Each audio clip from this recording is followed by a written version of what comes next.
السلام علیکم ورحمۃ اللہ وبرکاتہ۔ الحمد للہ رب العالمین والعاقبۃ للمتقین والصلاة والسلام علی سید الاشرف الانبیاء والمرسلین۔ اعوذ باللہ من الشیطان الرجیم۔ انما یعمر مساجد اللہ من آمن باللہ والیوم الآخر واقام الصلاة وآت الزکاة ولم یخش الا اللہ۔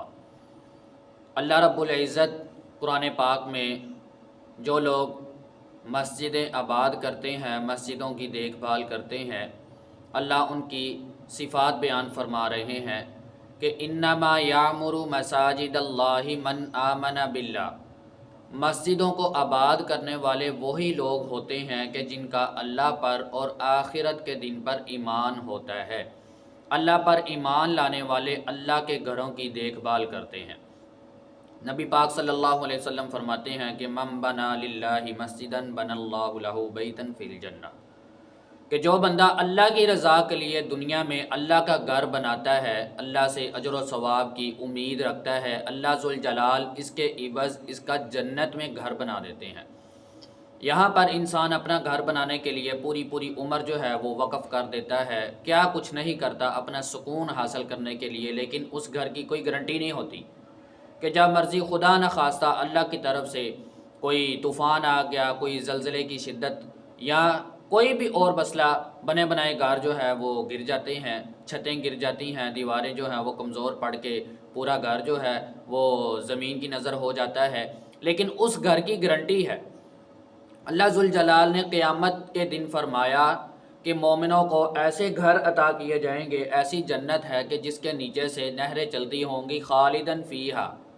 اللہ نے نظارہ پہلے بیان فرمایا، بعد میں اللہ نے کہا کہ یہ ہمیشہ کے لیے اس کے اندر رہیں گے، وہاں سے نکالے نہیں جائیں گے، کوئی ان کو نکالنے والا نہیں ہوگا، وہ گھر نیچے گرنے والے نہیں ہوں گے۔ آپ نے فرمایا وہ ایسے صاف شفاف ہوں گے کہ جو گھر کا مالک ہے وہ باہر کھڑا ہوا اپنے پورے گھر کی اندر سے دیکھ بھال کر سکے گا، یعنی باہر کھڑا ہے، اس کو باہر سے اپنا گھر صاف ستھرا نظر آ رہا ہے، اتنے وہ خوبصورت اللہ کے رسول صلی اللہ علیہ وسلم نے فرمایا محل ہوں گے۔ اب یہاں پر بات آتی ہے کہ اللہ کے رسول نے فرمایا کہ جو بندہ اللہ کی رضا کے لیے مسجد بناتا ہے، مسجد بنا لینا، اس کی دیکھ بھال کرنا، اس کو آباد رکھنا، یہ ایمان والوں کی نشانی ہے، اور ایمان والے ہی لوگ اللہ ان کے زمرے میں یہ نیک کام جو ہے وہ لے کر آتا ہے۔ اللہ کے رسول علیہ السلام نے فرمایا کہ مجھے معراج کی رات میں امتوں کے اجر پیش کیے گئے، یعنی یہ کام کا یہ عمل کا یہ اجر ہے، یہ عمل کا یہ اجر ہے، یہ کام کا یہ صلہ ہے۔ آپ نے فرمایا مسجدوں کا بھی اجر میرے سامنے پیش کیا گیا کہ جو بندہ مسجد کا تنکا بھی اٹھا کے مسجد سے باہر پھینکتا ہے، مسجد کو صاف رکھنے کی کوشش کرتا ہے، اس کا بھی اجر اللہ ذوالجلال ضائع نہیں جانے دیتے۔ حضرت عائشہ رضی اللہ تعالی عنہ فرماتی ہیں کہ اللہ کے رسول علیہ السلام نے ہم سے فرمایا تھا کہ گلی میں، محلوں میں مسجدوں کو بنایا جائے، ان کو صاف رکھا جائے اور ان میں خوشبو کا اہتمام کیا جائے۔ اور اسی طرح ایک اور حدیث آپ نے فرمایا کہ ایسے عمل کے جن کے کرنے سے زندگی میں، آخرت میں، یعنی مرنے کے بعد بھی انسان کو پورا اجر و ثواب ملتا رہتا ہے، اس میں کمی نہیں کی جاتی۔ ان میں سے ایک فرمایا مسجدن، یا انسان اپنی زندگی میں مسجد بنا دیتا ہے۔ اب یہاں پر ایک سوال اٹھتا ہے، کیا ایک عام آدمی بھی پوری مسجد بنا سکتا ہے؟ یعنی یہ تو لاکھوں کا کام ہے، کروڑوں کا کام ہے، جتنا بھی آپ یعنی کہ بنانا چاہیں اللہ کا گھر، چھوٹا یا بڑا، تو لاکھوں کا کام آتا ہے، ظاہر بات ہے اوپر۔ تو عام بندہ جو اپنے گھر کا خرچ بمشکل پورا کرتا ہے، وہ اس اجر کو کیسے پا سکتا ہے؟ اللہ ذوالجلال نیت کو دیکھتا ہے، انما الاعمال بالنیات۔ ضروری نہیں کہ آپ کی پہنچ نہیں ہے اور آپ جو ہے مسجد پورا بنائیں پھر ہی آپ کو اجر ملے گا۔ آپ مسجد میں اپنی استطاعت کے مطابق آپ حصہ ڈال دیں، دل سے یہ نیت کر کے کہ میرے یہ دیے ہوئے پیسے اللہ کے گھر کے کام آ جائیں، اللہ کے گھر کا کوئی کام ہو جائے، مسجد آباد ہو جائے۔ مسجدوں کو آباد کرنا ایک صحیح حدیث ہے، اللہ کے رسول صلی اللہ علیہ وسلم فرماتے ہیں کہ کل قیامت کا دن ہوگا، اللہ فرمائے گا میرے پڑوسی کدھر ہیں؟ فرشتے حیران ہو کر اللہ سے پوچھیں گے، اللہ تیرا پڑوسی تیرے لائق ہے کہ تیرا کوئی پڑوسی بن سکے؟ اللہ ذوالجلال فرماتے ہیں عمار المساجد، مسجدوں کو آباد کرنے والے کدھر ہیں؟ جو دنیا میں میرے گھروں کو آباد کیا کرتے تھے وہ کدھر ہیں؟ ذرا سامنے آئی، میں ان کو آج اجر و ثواب سے نوازنا چاہتا ہوں۔ یہ صحیح حدیث ہے۔ اور اسی طرح مسجد کی صفائی کرنا اتنا بڑا اجر و ثواب کا کام ہے، جیسا کہ آپ پہلے سن چکے ہیں۔ اللہ کے رسول علیہ السلام نے فرمایا کہ معراج کی رات مجھ پر امتوں کے اجر پیش کیے گئے۔ اسی طرح ایک عورت کے بارے میں آتا ہے کہ ایک عورت مسجد کی صفائی کیا کرتی تھی، لیکن کچھ دن ہوئے کہ اللہ کے رسول علیہ السلام کو وہ عورت نظر نہیں آئی۔ آپ نے صحابہ رضوان اللہ علیہم اجمعین سے تذکرہ کیا کہ وہ عورت کہاں ہے، مجھے وہ عورت دکھائی نہیں دیتی، آج کل مسجد کی صفائی نہیں کرتی۔ ہوا کچھ یوں تھا کہ وہ عورت جو ہے وہ دنیا سے رخصت ہو چکی تھی۔ صحابہ رضوان اللہ علیہم اجمعین نے بتایا اللہ کے رسول وہ تو دنیا سے جا چکی ہے، فوت ہو گئی ہے، تو رات کے اندھیرے میں وہ فوت ہوئی، ہم نے رات کو ہی اس کو دفنا دیا۔ اللہ کے رسول علیہ السلام نے فرمایا تم نے مجھے کیوں نہیں بتایا؟ اللہ کے رسول ہم آپ کو رات کے اندھیرے میں تکلیف دینا نہیں چاہتے تھے، ہم آپ کو تکلف میں نہیں ڈالنا چاہتے تھے۔ اللہ کے رسول علیہ السلام نے فرمایا دلنی علی قبرہا، مجھے اس کی قبر کے بارے میں بتاؤ، تم نے کس قبرستان میں کہاں پر اس کو دفنایا ہے؟ تو صحابہ رضوان اللہ علیہم اجمعین نے آپ کو اس کی قبر کے بارے میں بتایا۔ حدیث شریف میں آتا ہے کہ آپ کھڑے ہوئے اس کی قبر پر اور نماز جنازہ پڑھی، یعنی اس کے لیے دعائے خیر کی، دعائے مغفرت کی۔ بہت بڑے اجر و ثواب کا باعث ہے مسجد کا صفائی کرنا، مسجد کا انتظام کرنا، مسجد کی ضروریات کو پورا کرنا۔ اب دیکھیے ایک وہ بندہ ہے کہ جو خواہش کرتا ہے کہ جب میں دنیا سے رخصت ہوں تو فلاں جو بھی اس کی نظر میں اچھا عالم ہے، کوئی اچھا اس کا امام ہے جن کے پیچھے وہ نماز پڑھتا ہے، کوئی خطیب ہے، وہ دنیا میں وصیت کر کے جاتا ہے کہ امام صاحب جب میں فوت ہوں گا تو اگر آپ زندہ ہوئے تو میری نماز جنازہ آپ نے پڑھانی ہے۔ ایک صحابی کہتے ہیں کہ اللہ کے رسول علیہ السلام کے سامنے ایک جنازہ لایا گیا، آپ نے اس قدر اس کے لیے دعا فرمائی، میں یہ دل میں خواہش کرنے لگا کاش یہ جنازہ میرا ہوتا، یہ میت میری ہوتی، چارپائی ہوتی، میں اس کے اوپر لیٹا ہوتا، اللہ کے رسول جتنی دعائیں اس کے لیے کر رہے ہیں یہ ساری دعائیں میرے حق میں ہو جاتی۔ اور کہاں پر وہ عورت جس نے اللہ کے رسول علیہ السلام کو کہا نہیں، کبھی تصور بھی نہیں کیا، اور صحابہ نے دفنا تک دیا اس کو، اور آپ کو صلی اللہ علیہ وسلم کو بتایا بھی نہیں، لیکن اللہ ذوالجلال دیکھیے نا، ان اللہ لا یضیع اجر المحسنین، اللہ نیکی کرنے والوں کا اجر ضائع نہیں جانے دیتے۔ اللہ کو اس کی ادا اتنی پسند آئی کہ اپنا محبوب اس کی قبر تک خود جو ہے اللہ ذوالجلال نے بھیجا کہ آپ اے میرے حبیب اس کی قبر پر جائیں۔ اللہ کی طرف سے حکم ہوا تھا، آپ صلی اللہ علیہ وسلم وہاں گئے، نماز جنازہ پڑھی۔ اور اسی طرح اللہ کے رسول علیہ السلام فرماتے ہیں کہ دنیا میں اللہ ذوالجلال کو محبوب ترین جگہ جو ہے وہ اپنا گھر یعنی مسجد ہے، اگرچہ وہ تھوڑی سی کیوں نہ ہو، پرندے کے گھونسلے کے برابر ہی کیوں نہ کسی نے بنائی ہو۔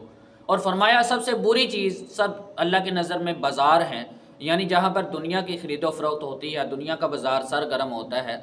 اللہ کے رسول علیہ السلام نے فرمایا جو بازار ہیں اللہ کو سب سے زیادہ ناپسندیدہ جگہوں میں سے ایک ہیں، اور اسی طرح مسجد جو ہے آپ نے فرمایا کہ اللہ کو سب سے زیادہ محبوب ہے، اور فرمایا کہ جو بندہ اللہ کی رضا کے لیے مسجد بناتا ہے اللہ جنت میں اس کا گھر بناتا ہے۔ اور جنت کے گھر کی کیا ہی بات ہے جس کو اللہ ذوالجلال نے آسمان اور زمین کے ساتھ تشبیہ دی، فرمایا وَجَنَّةٍ عَرْضُهَا كَعَرْضِ السَّمَاءِ وَالْأَرْضِ، اور ایک اور جگہ پہ فرمایا وَجَنَّةٍ عَرْضُهَا السَّمَاوَاتُ وَالْأَرْضُ أُعِدَّتْ لِلْمُتَّقِينَ۔ مسجد کو آباد کرنا یا مسجد کو بنانا اپنے اپنے ذہن کی بات ہے۔ کوئی یہ سوچتا ہے کہ میں خالی مسجد کو بناؤں، پوری آباد کروں، یہ بھی اچھی بات ہے، لیکن مسجد کو آباد کرنے میں اپنا حصہ لینا، جیسے ایک مسجد بنی ہے، وہاں پر اتنے نمازی نہیں ہوتے کہ ہم اس نیت سے جائیں کہ چلو میرے جانے سے مسجد کی رونق میں اضافہ ہوگا، وہاں پر نمازیوں کی تعداد بڑھے گی، جتنے قدم میں چل کے جاؤں گا مجھے اتنا ثواب عطا کیا جائے گا، جتنے چل کے واپس آؤں گا مجھے اتنا ثواب عطا کیا جائے گا۔ آپ صلی اللہ علیہ وسلم نے فرمایا کہ جو بندہ گھر سے باوضو ہو کر فرائض کی ادائیگی کے لیے جاتا ہے مسجد میں، ہر قدم کے بدلے اس کا ایک درجہ بلند کیا جاتا ہے، اور اس کو ایک نیکی عطا کی جاتی ہے، اور اس کا ایک گناہ مٹا دیا جاتا ہے۔ جتنے قدم آپ چل کے جائیں گے اتنا آپ کو ثواب ہے۔ اور دوسرا مسجد کے ساتھ اگر آپ تعاون فرمائیں، دیکھیں مسجد زیر تعمیر ہے، اس کی ضرورت یہاں پر یہ ضرورت ہے، یہ کام ہونے والا ہے، آپ اللہ کی رضا کے لیے اگر اللہ ذوالجلال نے آپ کو توفیق دی ہے، بلکہ یہ تو آپ کی خوش قسمتی کی بات ہے کہ اللہ ذوالجلال نے اتنی بڑی دنیا میں اتنی یہاں پر یعنی کہ عمارتیں بنی ہوئی ہیں، کوئی نعوذ باللہ معاذ اللہ سنمے بنے ہوئے ہیں، کوئی شاپنگ مال بنے ہوئے ہیں، کوئی مختلف قسم کی عمارتیں ہیں، اللہ نے سب کو چھوڑ کر آپ کو اپنے گھر میں آنے کی توفیق دی، اور آپ کے دل میں اللہ نے بات ڈالی، یعنی اللہ ذوالجلال نے آپ کو پسند کیا ہے کہ یہ بندہ میرے گھر کا کام کرے۔ مسجد زیر تعمیر ہے، آپ اس کے اندر حصہ لے لیں۔ اگر آپ پورا نہیں انتظام کر سکتے، جتنا اپنی جیب کے مطابق آپ استطاعت ہے آپ اس کے ساتھ تعاون کر دیں، انشاءاللہ آپ کو آپ کی نیت کے برابر اجر جو ہے وہ ضرور ملے گا۔ اگر آپ نے دل میں نیت بڑی کی ہے تو آپ کے پاس بڑی رقم نہیں ہے، اللہ آپ کو نیت کے مطابق اجر دے گا انشاءاللہ تعالی، کیونکہ اللہ کسی کا بھی اجر ضائع نہیں جانے دیتے۔ اب آپ سن چکے ہیں کہ اللہ کے رسول علیہ السلام نے نماز جنازہ خود جا کر اس عورت کی پڑھی، بلکہ آپ نے صحابہ سے بطور اعتراض بات کی کہ تم نے مجھے کیوں نہیں بتایا؟ تو صحابہ نے جب آپ کو اس کی قبر کے بارے میں بتایا تو آپ نے نماز جنازہ پڑھی۔ بہت انسان کے لیے ایک باعث فخر والی بات ہے، انسان کے لیے سعادت والی بات ہے کہ اللہ ذوالجلال اس کو اپنے گھر کے لیے چنے، اللہ اس کو اپنے گھر میں آنے کی توفیق دے، اللہ 5 وقت کا نمازی بنائے، یہ انسان نیت کرے۔ بلکہ اللہ کے رسول علیہ السلام نے فرمایا کہ تم اپنی عورتوں کو مسجد میں آنے سے نہ روکو۔ آپ نے فرمایا اگر تمہاری بیوی، تمہاری زوجہ تمہارے سے مسجد میں جانے کی اجازت طلب کرے تو اس کو منع نہ کرو، اللہ کا گھر ہے، اس کو جانے دو۔ اور آپ نے فرمایا تنہا نماز پڑھنے سے بہتر ہے کہ آپ باجماعت اللہ کے گھر میں نماز ادا کریں، آپ کو 27 نمازوں کا ثواب ملے گا۔ اللہ ذوالجلال ہمیں توفیق عطا فرمائے۔ جیسا کہ اگر رمضان المبارک کا مہینہ آ رہا ہے، میری آپ سب سے گزارش ہے کہ ماشاءاللہ اللہ ذوالجلال نے آپ کو توفیق اگر عطا فرمائی ہے تو رمضان میں خصوصاً لوگ جو ہے مساجد کے ساتھ مدارس کے تعاون کرتے ہیں۔ آپ ضرور دیکھیے کہ جہاں پر واقعتاً ضرورت ہے، مسجد زیر تعمیر ہے یا مدرسہ زیر تعمیر ہے، آپ اپنا حصہ ضرور ڈالیں۔ انشاءاللہ جتنا بھی ہم نے خرچ کیا ہے وہ یہاں پر ہی رہ جانا ہے، جو اللہ کے راستے میں ہم نے خرچ کرنا ہے وہ زندگی میں بھی ہمارے ساتھ ہے، اور مرنے کے بعد قیامت تک کے لیے ہمارے لیے اجر و ثواب کا باعث بنے گا۔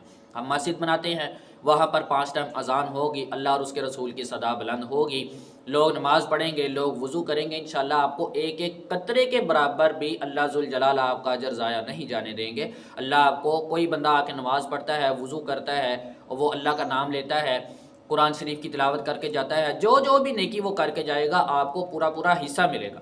اسی طرح آپ صلی اللہ علیہ وسلم نے فرمایا کہ جو بندہ میری سنت کو زندہ کرتا ہے، تازہ کرتا ہے، لوگ اس کی طرف دیکھ کر میری سنت کو پکڑ لیتے ہیں، یعنی سنت پر عمل کرنا شروع کر دیتے ہیں، تو کرنے والے کو پورا اجر دیا جائے گا۔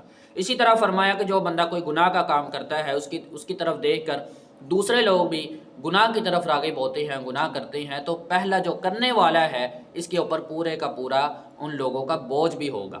بالکل اسی طرح جس طرح آپ صلی اللہ علیہ وسلم نے فرمایا کہ جب سب سے پہلا قتل ہوا تھا تو وہ جو قتل کرنے والا تھا، اب دنیا میں جتنے بھی اس کے بعد قتل ہوئے ہیں ہوں گے، سارے کا سارا وبال اس کے اوپر بھی جاتا ہے۔ اللہ ذوالجلال ہمیں سمجھنے کی توفیق عطا فرمائے۔ وآخر دعوانا ان الحمد للہ رب العالمین۔